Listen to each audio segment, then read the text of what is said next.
My roommate ruined my life. Here's how I got back. I thought I had finally found the perfect roommate, until I realized he was slowly destroying my life. Let me start at the beginning. I just graduated from college, fresh diploma in hand, and a mix of excitement and panic buzzing in my chest. The world outside the classroom looked huge, chaotic, and expensive, and I was 24 with no trust fund, no safety net, just a barely decent freelance side gig, and a part time job at a local marketing agency. I'd spent months scouring Craigslist and Facebook Marketplace looking for a roommate situation that wouldn't make me regret adulthood immediately. That's when I found the ad. Roommate needed in NYC. Spacious 2-bedroom apartment, great neighborhood, friendly vibes, must love pizza and not steal my stuff. I chuckled at the last line and sent a message.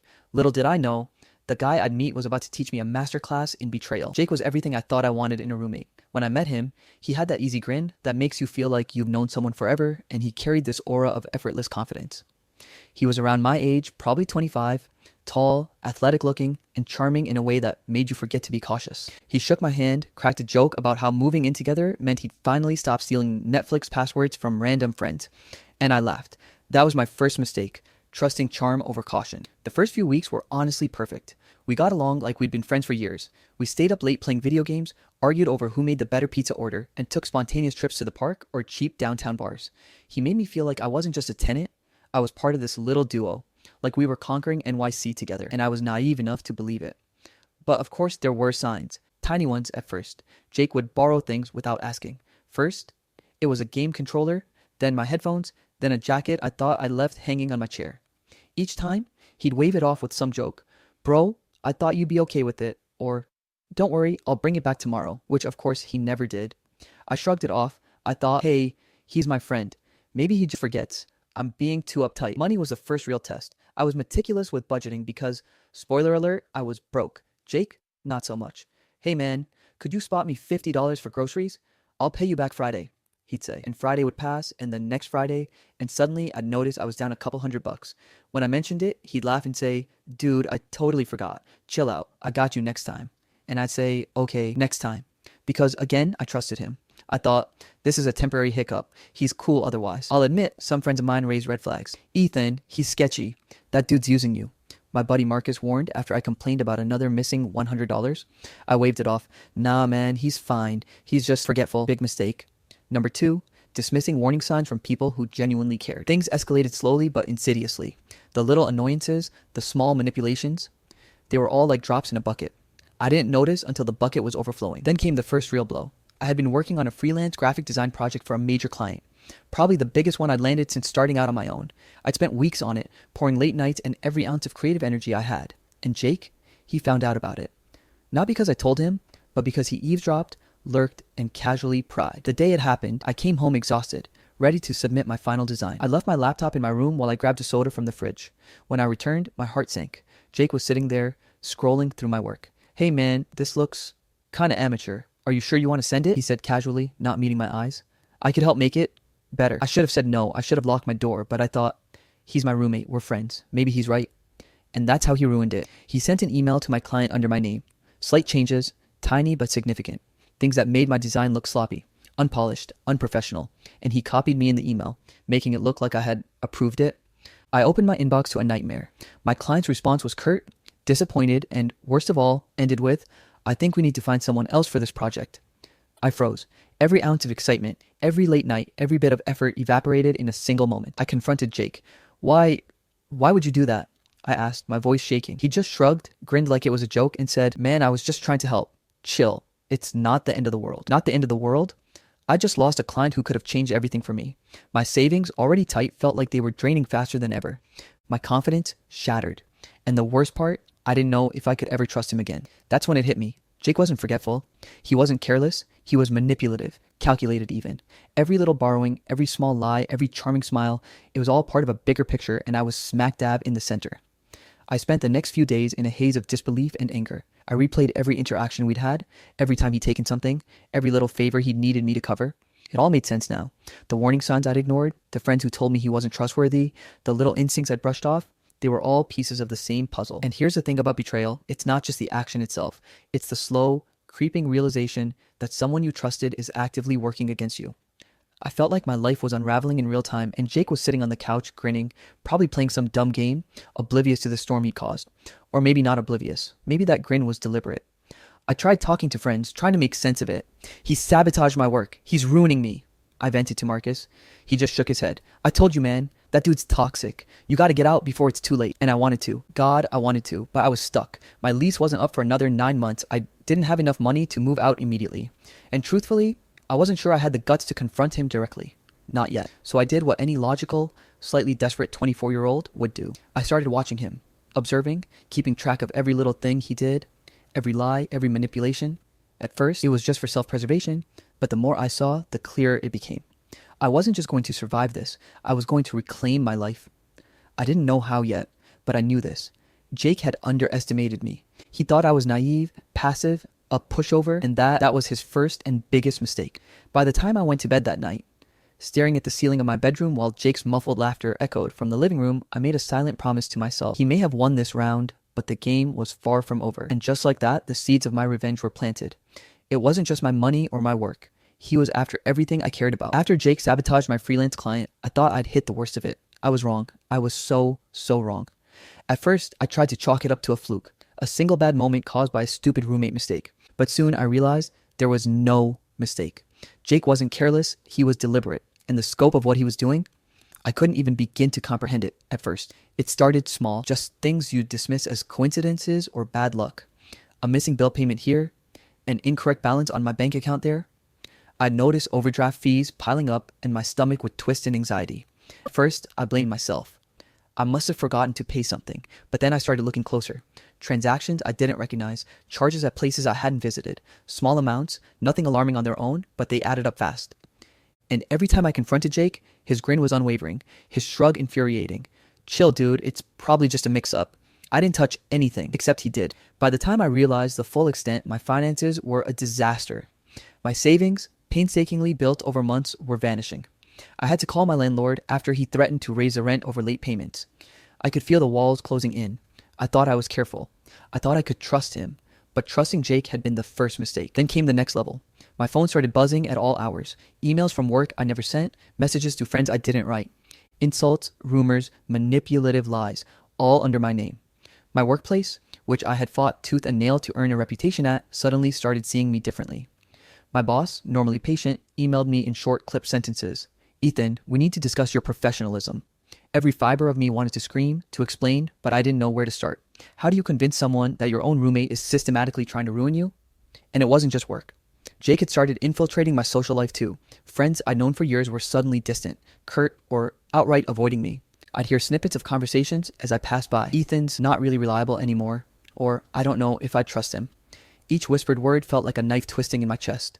My closest friends, the people I'd counted on, were being poisoned against me. And Jake? He sat on the couch, smug and calm, like he was untouchable. I started noticing patterns. Every time I went out, there would be some subtle sabotage. A text from a friend I never sent, something slightly off that made me look careless or unreliable. I caught him once, just once, looking over my shoulder while I typed on my laptop, smirking when I looked up. That was all the confirmation I needed. He was doing this on purpose. The emotional toll was crushing. I'd go to bed exhausted, heart racing, mind spinning with paranoia. I couldn't relax. Every interaction, every phone notification, every email felt like a potential trap. I was constantly second-guessing myself, questioning my own memory and sanity. I'd never realized just how exhausting betrayal could be. Financially, I was hanging by a thread. With bills unpaid, overdraft fees piling up, and my client gone, I was staring down the possibility of losing my apartment. The thought kept me awake at night. The place I had started to call home. The small slice of independence I had fought so hard for could be taken away because of one manipulative roommate. I started skipping meals to save money, and the creeping dread of eviction was a constant, gnawing weight. But the tipping point, the one that made me snap out of the haze of despair, was discovering how far Jake had gone with my identity. He'd gotten hold of personal details I didn't even know he knew. My social security number, my credit card info, even my login credentials for work accounts. He'd sent emails to my colleagues, posted under my name, and spread lies that made me look incompetent, careless, and untrustworthy. The realization hit me like a freight train. He wasn't just ruining my life for fun. This was systematic, malicious, and personal. And here I was, thinking I was just unlucky, that maybe he was a little messy or forgetful. Friends tried to help. Marcus kept offering to confront Jake directly, to throw him out or demand repayment. Others offered financial help, just to get me back on my feet. But I couldn't take it. Part of me wanted to fix this myself, to prove that I wasn't just a victim. And part of me was terrified, because how do you confront someone who's already destroyed everything you care about without risking even more damage? So I started documenting every transaction, every stolen item, every lie and manipulation. I began keeping screenshots, emails, text messages, and bank records. I even installed cameras in common areas, not to spy maliciously, but to have proof of his behavior. I wanted to be methodical, precise. I wanted irrefutable evidence before I made a single move. The pattern of Jake's manipulation became horrifyingly clear. He thrived on chaos. Every lie, every rumor, every small act of theft was designed to destabilize me, to make me doubt myself and others. It was brilliant in a sick way. No one would ever suspect that the charming, friendly guy on the couch was systematically dismantling my life. Every day became a battle.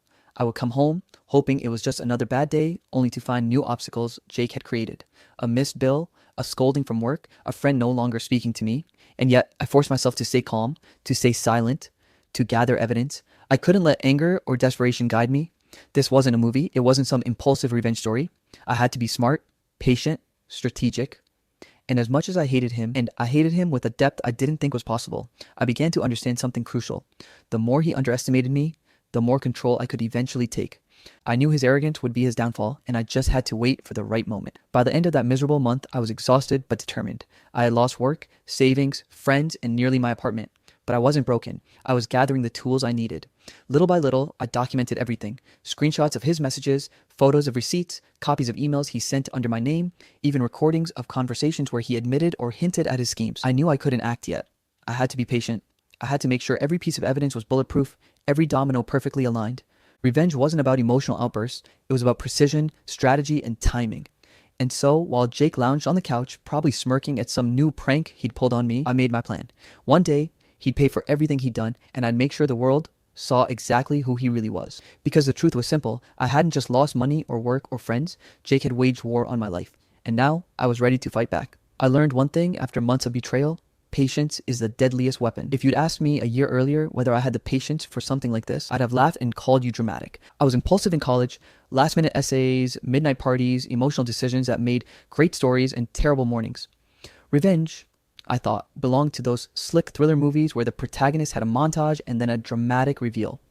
Real life, I told myself, was messy and slow. Turns out, real-life revenge is messier and slower than any movie montage, and the waiting is the worst part. But it's also where the real power is. While Jake lounged on our thrift store couch and lived in the moment, I started living in the future. Methodically, coldly, with a spreadsheet. Yeah, a spreadsheet. Don't judge, you'll see how useful it was. After the collapse, I disappeared into a weird half-life. To my coworkers, friends, and landlord, I was the same Ethan. Quiet about my personal stuff, apologetic when necessary, a little thin around the eyes. To Jake, I was the roommate he assumed he'd broken. Shaken, passive, and, he believed, easy to manipulate. Which made him sloppy. Arrogance makes people sloppy. Sloppy people leave breadcrumbs. I had to become a different kind of person. Not violent, not dramatic, not theatrical. Calculating, patient, precise. Step 1 was inventory, an accounting of everything he'd taken, ruined, or twisted.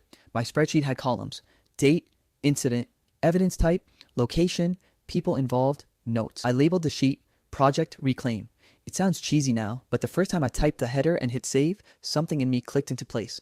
This was no longer just about anger. It was a logistics problem. Evidence was my currency. Without it, accusations are just hot air. With it, you can topple reputations, recover money, and convince even the skeptical. I started collecting. Hidden transactions were the easiest to find. I called the bank. Well, I didn't call. I sat on hold until a polite woman told me about every transaction on my card for the last 6 months.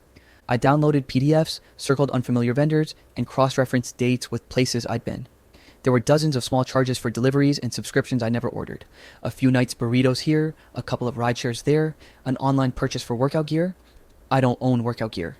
Individually, they were annoying. Together, they explained why my balance kept dipping and why direct debits bounced. I flagged them all. Screenshots were next. I became a ninja with a snipping tool. Emails sent under my account, screenshot. Texts I never sent but were in my phone's outbox, screenshot. Posts and DMs from accounts I hadn't authorized, screenshot. I set up a folder named Evidence Caps Lock for emotive security and dumped everything in. I timestamped, annotated, and mirrored most items to a cloud drive that required two-factor authentication. Paranoid? Yeah. Necessary? Absolutely. I dug deeper. Work logins were tricky. When Jake had first started poking around my laptop, I'd issued an internal freakout. Changed passwords, called IT, put my accounts on lockdown. But being proactive didn't undo the damage he'd done. A friend from the agency, someone I trusted deeply and who still believed me because we'd been friends for years, agreed to quietly pull any log records they could justify seeing. We found IP login histories showing accesses at weird hours from our apartment's router. Accesses that corresponded exactly to times I'd been out. Not conclusive by itself, but another piece. Money trails require patience. I subpoenaed nothing yet. I started small. Photocopies of receipts, bank records, the landlord's ledger when he asked for back rent. The landlord, a cynical guy named Mr. Grady, had his own pile of receipts for repairs, for late fees, for notices about unpaid utilities. I kept those. They were mundanely useful. And then there were the intangible things. Rumors, social engineering, the emotional wreckage. Proof of those is messier, but you don't need a court to recognize a pattern when you lay it out cleanly. I made a timeline. For every friend who ghosted me, I logged when the first negative comment surfaced, who was present, and what Jake had said around that time. For my workplace, I tracked the downward spiral of my reputation. The emails sent under my name, with his edit, the subsequent curt responses from my boss, the missed meetings, anything that mapped back to his interference. Some things I could prove with screenshots. Others were witness accounts recorded in writing with dates and a short description of the event. Which brings me to one of the most morally complex things I did, pitting him against his own allies. Planting seeds of doubt among other people is a delicate art. You can't just walk up to someone and say, your friend is a con man. People get defensive. They blame you, not him. But you can do quiet things, nudges, indirect evidence, questions that make them pause. So I started asking soft, non-accusatory questions to Jake's frequent companions. Hey, did you hear about this thing Jake told me? I would say about some small lie I turned into a fact through corroboration. He said he paid me back, but the bank's got nothing. Did he ever mention that to you? I framed it as confusion, not accusation. People are uncomfortable with inconsistency. They start to check their memory. Once a seed of doubt is planted, other inconsistencies feel larger. I also use anonymity like a scalpel. Anonymous tip lines are boringly effective.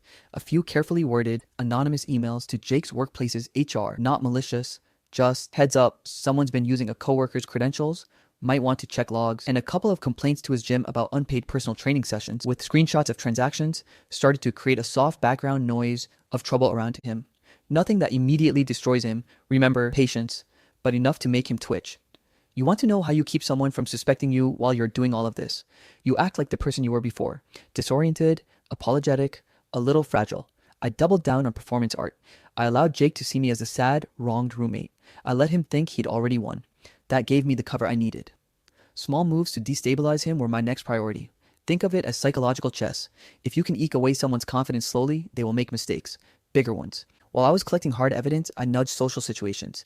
At a party where Jake's friend group gathered, I subtly corrected something he bragged about. Not publicly humiliating him, but just enough to make one person question his version. You said you handled that with the landlord. Huh, weird. Mr. Grady told me something else. Tiny casual contradictions. A raised eyebrow is a powerful weapon. I also used some low-level sabotage on logistics that were easy to mask as coincidence. I'd call and accidentally schedule a garbage pickup for the wrong day, which made Jake scramble and show his organizational gaps. Or I'd move a stack of his mail to the kitchen table and not say anything until a noticeable delay caused him to flinch. These were petty things, small ripples to test how he reacted.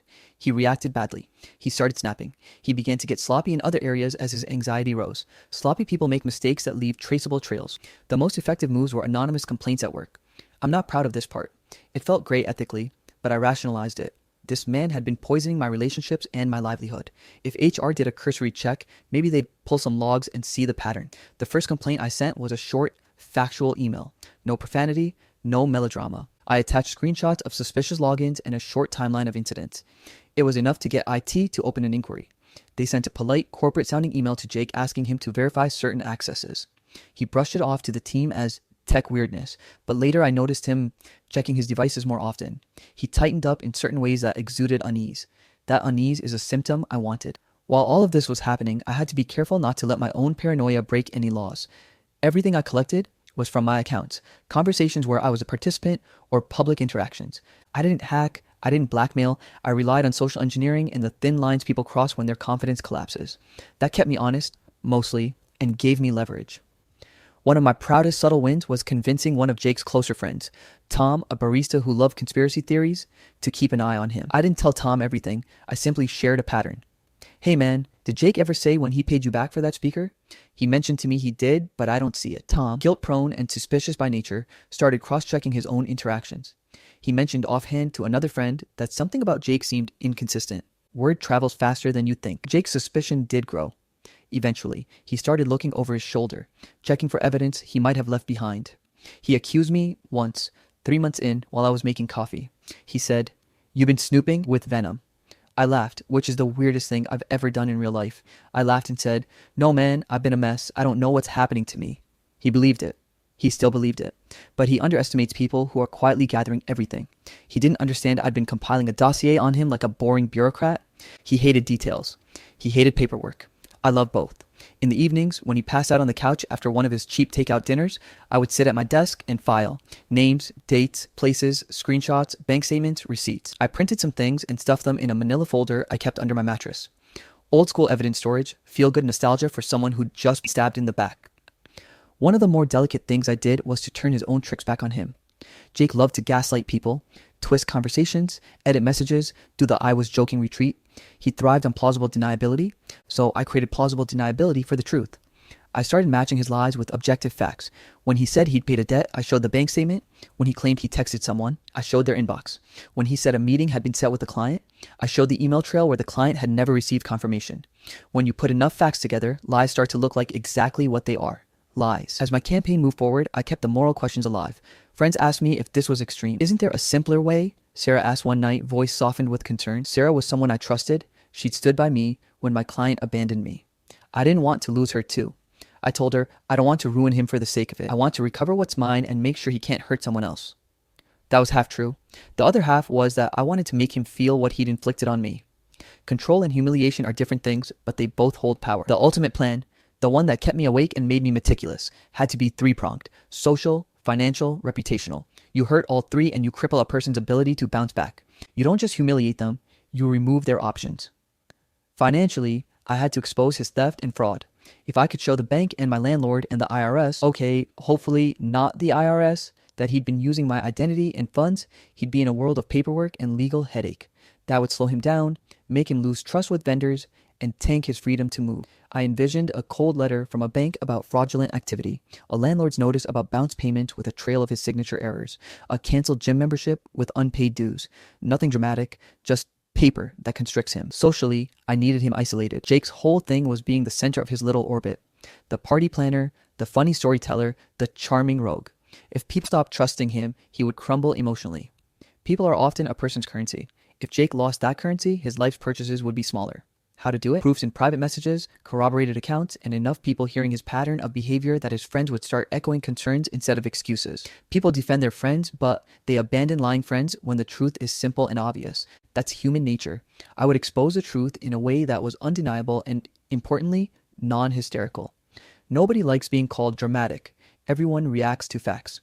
Reputationally, I had to make sure his lies and manipulations reached places that mattered. His workplace, his gym, maybe the local nightlife circle where he liked to brag. Anonymity paired with targeted evidence achieves that. HR inquiries, gym disputes, angry emails from vendors. Each small pierce contributes to a bigger wound. I ran simulations in my head like a chess player rehearsing moves. If he did X, I would do Y. If he reacted by moving, I would leave breadcrumbs in the new place that exposed him again. Redundancy is crucial. The same truth should appear in multiple contexts so it feels inevitable. Then the risky bit. The direct confrontation I couldn't make because it would have made me lose my cover. Instead of confronting, I planned a reveal that would be public enough to get help from people he couldn't charm. The reveal had to be surgical, timed when his confidence was at its peak, say when he boasted about a new job or a promotion, and delivered where his social currency wouldn't rescue him. Imagine a networking night where he was about to present himself as a charismatic success, and boom, receipts, emails, witnesses, no melodrama, just a pile of facts that made him look incompetent and dishonest in front of people who could cut ties. But before any of that, I needed the final thing, his complacency. Arrogant people are the easiest to topple because they don't prepare. People like Jake sleep on their achievements the way they sleep on messages, ignoring them until they're buried. I wanted him to feel safe enough to make a significant public step, take on a client, sign a lease, brag to his friends so I could cut the rope under him. A month of nudges created that moment. An anonymous HR probe made him jittery but not frantic.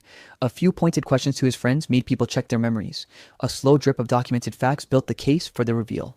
I kept my manila folder under my mattress, and as the pieces came together, I felt oddly calm. My rage cooled into a steady resolve. I practiced what I would say. Not dramatic monologues, but short, factual statements. You misused my card. You sent an email under my name. Here are the receipts. Plain language has an elegant brutality when the facts are stacked. One night, thinking about the reveal, I realized something odd. I felt less like a victim and more like an architect. That realization was both terrifying and intoxicating. It's easy to demonize someone in your head when you're angry. It's harder to map out the legal and social implications of their behavior and then quietly execute. Before I could move to the final act, I had to ensure two things: redundancy and allies. Redundancy: multiple sources confirming the same fact would prevent him from gaslighting his way out. Allies: people who I could trust to act rationally, would make the reveal credible. I reached out to Sarah again and showed her a portion of the evidence, carefully curated so it wasn't overwhelming. One clean thread showing transaction fraud, one email showing intentional sabotage, a witness statement from a friend who remembered Jake's lies. She agreed to be there when I made the reveal. Not as a participant, but as someone who could corroborate if needed. Having someone who believed me before I went public was invaluable. It kept the fear manageable. Jake started to notice small changes. He'd get a message from HR, a hint that someone reported suspicious activity. He'd call his friends, and instead of the usual protective wall, he heard questions. He started checking his phone too often. And once, I caught him rifling through a drawer where I kept some of my paperwork. Panic makes burglars careless. He was getting careless. The best moment in all of this, that moment of clarity where everything looked inevitable, wasn't dramatic. It was raining and we were both in the kitchen. He was complaining to his friend about yet another lost package. I was making coffee in silence, folder pressed to my chest like a weird talisman. He laughed and said aloud, "Man, I don't know how people get so paranoid. It's a cold city. You gotta be charming to survive." Then he glanced at me, smiled, and left the room. I looked at the folder and felt an odd gratitude. Grief is gone, but so is the panicked urge to do anything immediate. Patience had done its work. The pieces were in place. All that remained was to wait for the right moment to pull them together. I'd orchestrated the conditions: suspicion seated at his job, friends now asking questions, a financial trail that couldn't be explained away, and a social situation on the horizon where his boasting would be loud and public. I tested the reactions, tweaked the timing, and prepared backups. If one route failed, another would work. That's the thing about carefully laid plans. They have contingency. They aren't about theatrical vengeance, they're about practicality. The night before I planned to act, I didn't sleep. I lay awake and read through the evidence one last time. Each PDF, every screenshot, every receipt was a small victory. I remembered the nights I ate ramen and the texts from my ex that read like a sympathy card. I remembered the humiliation at work, the whispers, the landlord's polite but cold emails. I felt the burn of each betrayal, but it no longer felt like pure pain. It felt like fuel. Jake snored on the couch like an idiot. The city hummed outside as if it didn't care about personal catastrophes.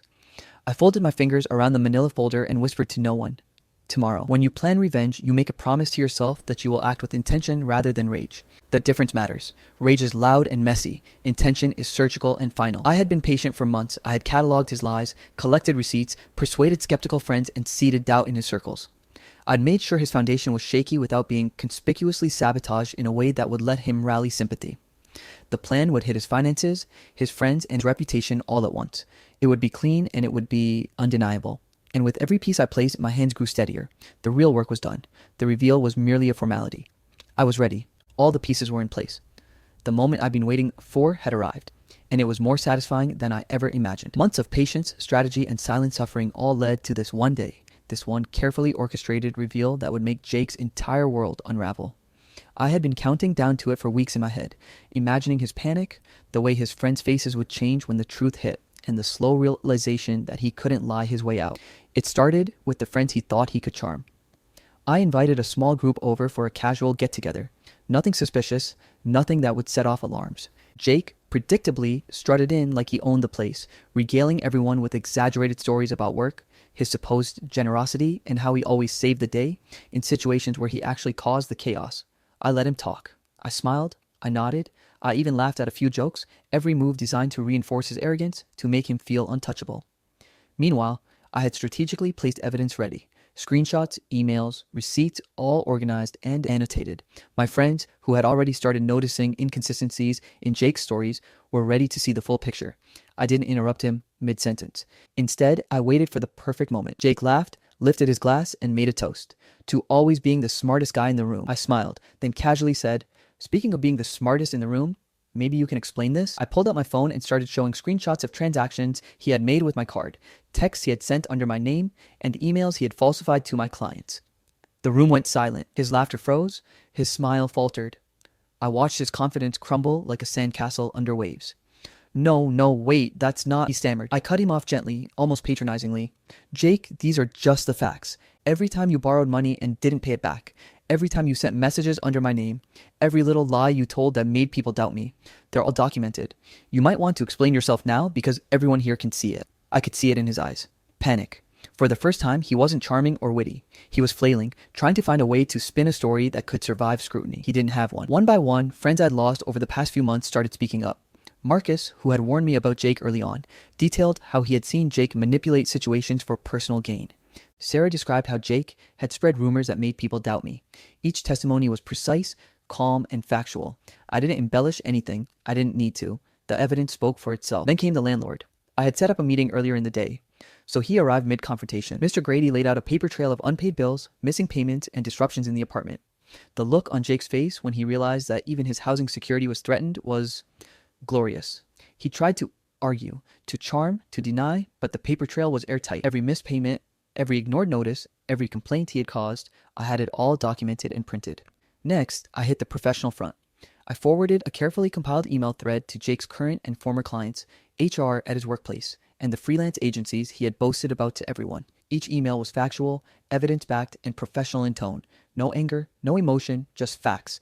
The lies, the manipulation, the unauthorized use of my identity, the sabotaged work. The panic escalated. He tried to type something, explain, argue, but it was like watching a man suffocate in his own web. Each person he looked at that turned away or gave him skeptical glances. His confidence, the very thing he relied on to charm his way through life, was gone. I had also contacted a few people he had wronged outside our immediate circle. Vendors, gym instructors, and a neighbor he had stolen packages from. The moment he realized that people outside his immediate bubble now knew the truth, he looked like a deer caught in headlights. And then, the coup de grace. I showed screenshots of texts he had sent to my clients under my name, trying to destroy my reputation. One by one, each client confirmed that the emails were fabricated. They had been confused, yes, but now they understood the context. The relief on their faces as they realized I wasn't the unprofessional one, it was everything Jake, was intoxicating. I finally understood what vindication really felt like. Jake's phone buzzed constantly as people confronted him, texts and calls he couldn't manage. His friends started turning against him in real time. His panic became chaotic. He made a few feeble attempts to charm or deny, but the mounting evidence drowned out his words. I watched him crumble socially, financially, and reputationally in front of everyone who mattered. There's a strange feeling watching someone you've despised for months finally face the consequences of their actions. It's not pure joy, it's a mixture of relief, vindication, and exhaustion. Months of emotional stress and careful planning had led to this, and I could finally breathe. As the dust settled, I realized the apartment was mine again. Not just physically, but emotionally. Jake's attempts to destabilize my life had failed spectacularly. The landlord was on my side, friends started talking again, and my work connections reached out to apologize for doubting me. I felt a sense of stability that I hadn't experienced in months. The aftermath was quieter than I expected. Jake was ostracized socially, limited financially, and professionally exposed. He tried to rebuild, but people who had once enabled his lies now kept their distance. I felt a strange mixture of pity and satisfaction. It wasn't about cruelty. It was about restoring balance, reclaiming what was mine, and ensuring he couldn't harm anyone else in the same way. I spent the following weeks repairing relationships, reconnecting with friends, and rebuilding my professional reputation. Every time I recounted the events to a friend, I realized how much stronger I had become. Trust is fragile, but resilience is permanent. I had been tested in ways I never imagined, and I came out wiser, more cautious, but also proud of myself. In the quiet moments, I reflected on the toll of revenge, the sleepless nights, the paranoia, the emotional strain. It wasn't worth reliving in detail, but it had shaped me. Patience, strategy, and precise action had been my weapons, and using them had taught me something invaluable. You can reclaim control over your life, even when someone has tried to destroy it completely. By the time I sat alone in the apartment one evening, sipping coffee and scrolling through my inbox, I realized something important. I had my life back. The apartment, the friendships, the work, the peace of mind, it all belonged to me again. Jake had been the storm, but I had weathered it. And now I was stronger, wiser, and more cautious about who I let into my life, but I was also proud. I smiled to myself thinking I won. And I did it without losing myself in the process. The revenge was complete, but the lesson stayed with me. Life throws storms, people betray, but patience, strategy, and belief in yourself can reclaim even the most destabilized world. And in the end, that's all you need. All right, That's it for today. I hope you enjoyed the story. We have so many more amazing stories coming your way, so make sure you hit that subscribe button. Our goal is to reach 100K subscribers by the end of this year, and we'd love for you to be part of this journey. Thanks for watching, and I'll see you in the next story.